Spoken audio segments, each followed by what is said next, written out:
טוב, אז איך עובדת שיטת חטוב לנצח? הגיע הזמן שאני אגלה לכם לכל מי שחדש פה בעמוד. אז אני מאמין שיש 3 מרכיבים שעוזרים לאנשים לעשות שינוי ולשמור עליו לאורך זמן. המרכיב הראשון זה מרכיב האימונים.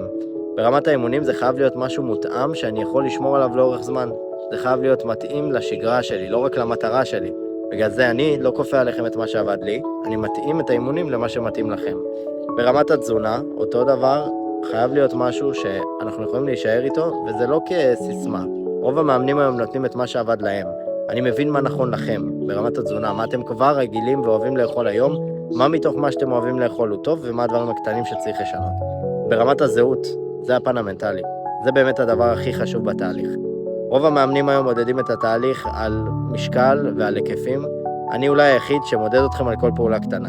כל אימון אתם מקבלים ניקוד, כל תזונה שמילאתם אתם מקבלים ניקוד. יש שאלונים שמודדים את ההתקדמות, וככה, למי שמבין קצת על איך משנים זהות, אתם צוברים הצלחות קטנות. והצלחות קטנות זאת הדרך הטובה ביותר לשנות את איך שאני תופס את עצמי. אז אם אתם רוצים לנסות שבוע בתהליך ללא עלות, אתם מוזמנים לשלוח לי הודעה ונתחיל.